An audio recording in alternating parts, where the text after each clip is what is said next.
Assalamualaikum warahmatullahi wabarakatuh. Kembali lagi di podcastnya Are AB. Sekali ini kita kedatangan tamu nih guys, dengan Mbak Eva. Anak malam ya Mbak ya? Iya. Oke. Mbak Eva ini kok tumben beda Mbak seragamnya. Ada acara apa ya? Kebetulan hari ini habis ujian sempro. Oke. Gimana Mbak? Lancar? Alhamdulillah lancar. Alhamdulillah. Doakan ya teman-teman supaya lancar sampai akhir. Amin. Saya belum ya guys. Oke. Mbak Eva ini sekarang semester 7 ya, berarti targetnya 3,5 tahun ya lulusnya. Targetnya sih sebenarnya 3,5 tahun, tapi mungkin nggak bisa. Jadi ya sudah kita jalannya aja 4 tahun. Loh, kenapa kok nggak bisa loh? Kan seharusnya kemarin bisa 3,5 tahun dengan catatan kalau nggak ikut MBKM yang bisa dikonversi, atau kalau nggak publish jurnal di luar di Sinta, minimal Sinta 4 lah ya. Iya. Tapi saya udah ketinggalan, jadinya nggak bisa lulus 3,5 tahun, nggak bisa dikonversi, jadi publish jurnalnya di Unsida. Lulusnya 4 tahun, di semester 8 masih ada 2 mata kuliah.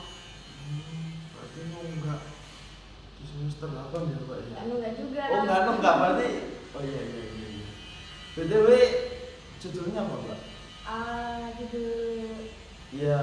ya, pelayanan transportasi bus Transjatim dengan pendekatan public value. Bagus sekali ya. Oke. Selama penelitian ada kendala apa aja nih Mbak? Ceritain sedikit dong. Kalau penelitian biasanya itu kendalanya itu banyak ya. Kalau misalkan kita petakan dulu nih, kendala dari diri sendiri apa kendala dari luar. Kalau dari diri sendiri itu biasanya kayak niat untuk mengerjakannya ini loh, itu yang harus bisa diatasi supaya penelitiannya ini sesuai dengan target. Nah, kalau yang kedua ini eksternal, kurang lebihnya ya kayak misalkan kalau kita penelitian saya kan di Transjatim, otomatis ikut di dinas provinsi perhubungan provinsi, jadi saya harus menyesuaikan kalau mau ambil data ya janjian mengikuti jam kerjanya dari dinas provinsi kayak gitu. Jadi kesulitannya bukan kesulitan yang kayak apa ya, cuma masalah-masalah yang seharusnya tuh bisa diminimalisir aja. Apalagi kalau mahasiswa malam kayak saya kan, kesulitannya itu tadi. Kalau siang kan sebenarnya kita kerja, tapi otomatis harus izin ke perusahaan untuk masuk karena keperluannya itu tadi melakukan penelitian, mengambil data kayak gitu. Berapa lama Mbak penelitian itu dari awal sampai selesai? Alhamdulillah penelitian saya ya, ini penelitian saya. Mungkin teman-teman ada juga cerita yang kayak penelitiannya itu lama, maksudnya kayak prosesnya itu bisa lebih dari 6 bulan atau bisa yang bisa sampai setahun, ada yang bertahun-tahun kayak gitu kan. Tapi alhamdulillah saya itu termasuk cepat. Dari pengajuan judul, ketemu dosen pembimbing saya kan Bu Isnaini Nadia, mengajukan judul, kemudian bikin latar belakang sampai akhirnya selesai itu kurang lebih 1 bulan. Itu sampai 2 bulan lah, 1 sampai 2 bulan. Nggak ada kendala di dosen pembimbing atau apa? Di kampus sih, kendala di kampus apa? Kendala di kampus hampir nggak ada. Alhamdulillah prosesnya itu cepat banget, dari mulai asisi judul, bikin, setar, terus revisi, ngambil data, melakukan penelitian, langsung selesai sudah.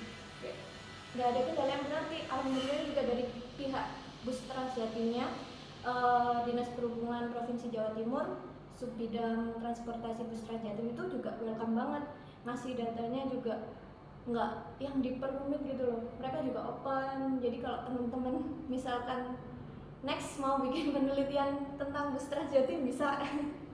Referensi nih guys, lumayan. Soalnya ada di beberapa kedinasan itu ya identik ruwet gitu loh untuk ambil datanya. Jadi Mbak Eva ini bisa jadi referensi buat kalian nanti yang mau ambil buat tugas akhir gitu. Tadi mbaknya anak malam kan ya? Iya. Paling siangnya kerja. Mm-mm. Gimana itu mbak manajemen waktunya? Mbak itu bisa sampai detik ini nggak ngerasa capek kayak terus bosen kayak lelah atau apa? Kalau capek ya relatif ya, karena Iya. namanya juga manusia ya. Iya. Kapan juga nggak capek. Bosen juga ada, fase-fase yang kayak bosen itu ada pasti. Tapi balik lagi ke diri kita sendiri. Kayak kan kalau kayak gini kan ya, anak-anak malam angkatan saya ini udah pada bisa lulus 3,5 tahun. Iya. Ya kan? Ada beberapa juga yang nggak bisa 3,5 tahun, ada yang 4 tahun. Tapi hal-hal kayak gitu kalau dipikirkan lagi kan bisa jadi dua hal, bisa jadi motivasi, bisa jadi bumerang. Yang pertama dia bisa kayak tekanan, aku kok gak lulus gitu kan. Tapi kayak ya udah jalanin aja, apapun prosesnya jalanin aja. Kalau fase dimana kita merasa capek, dimana kita merasa bosan, udah nggak kuliah hari ini, mau di rumah aja, nggak apa-apa, sesekali nggak apa-apa. Maksudnya ngerasa kayak gitu tuh nggak apa-apa, normal. Tapi ya balik lagi kita harus kayak apa ya, disiplin sama diri sendiri sih.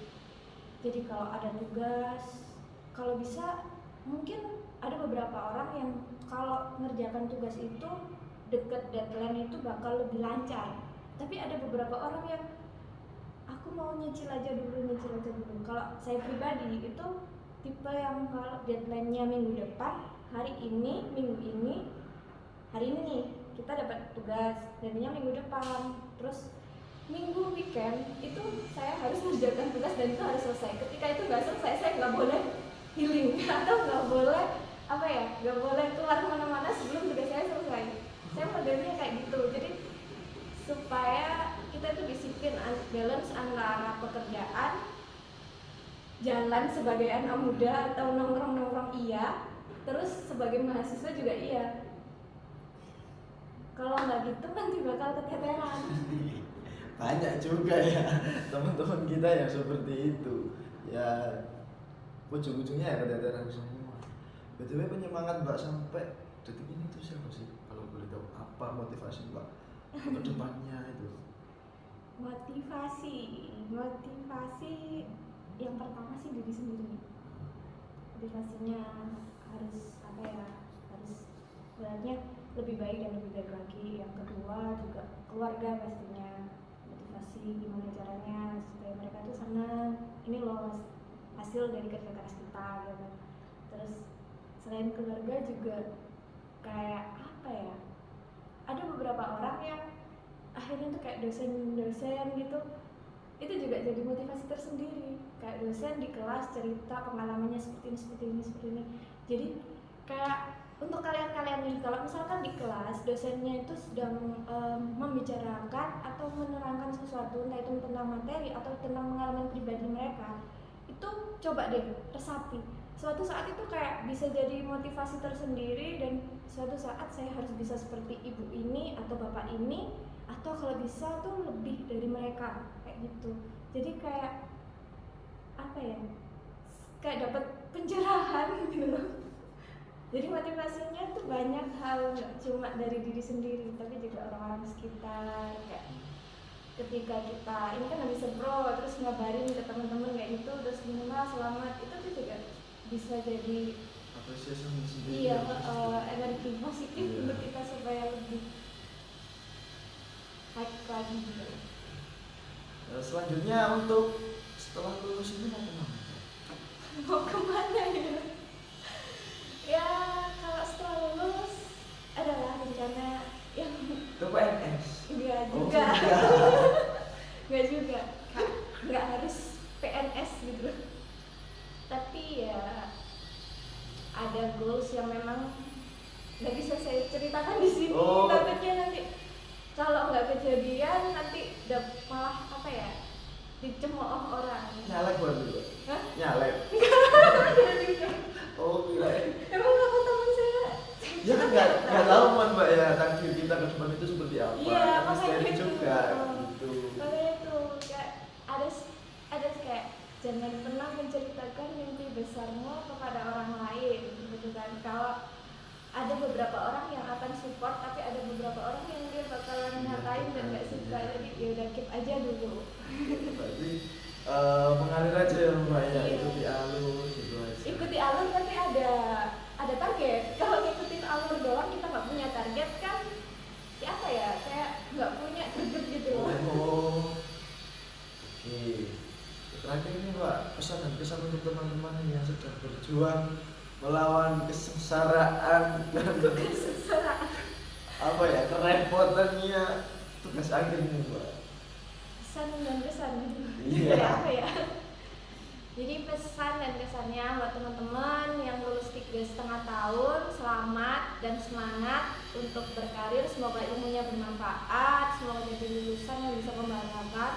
Yang kedua, untuk teman-teman yang masih dalam proses, lulus 4 tahun itu bukan sesuatu yang harus malu, atau lulus lebih dari 4 tahun pun itu bukan sesuatu yang harus malu, asalkan kalian tuh punya tekad untuk menyelesaikannya. Yang harus malu itu yang nggak selesai. Bagi saya ya, mohon maaf nih, maksudnya kalau untuk kita itu harus bertanggung jawab dengan apa yang sudah kita lakukan, atau kita sudah memutuskan untuk kuliah, ayo kita selesaikan. Jadi tetap semangat. Setiap orang itu punya jalannya masing-masing, punya proses yang masing-masing yang harus dilalui. Jadi jangan patah semangat. Semoga kedepannya ada kabar baik dari teman-teman sekalian. Kita bisa silaturahmi dan kita itu bisa menceritakan hal-hal yang awalnya ini bikin kita itu sampai nangis-nangis, sampai bikin sedih dan hampir nyerah, tapi di ujung jalan nanti di kemudian hari kita itu bisa mengenangnya itu dalam kondisi yang bahagia dan penuh apa ya, kenangan gitu loh. Jadi tetap semangat, jangan putus asa. Itu tadi pesan-pesan dari Mbak Eva ya. Buat teman-teman, pesan saya juga sama. Semangat. Oke, terima kasih untuk waktunya Mbak Eva. Sekian dari kami. Wassalamualaikum warahmatullahi wabarakatuh.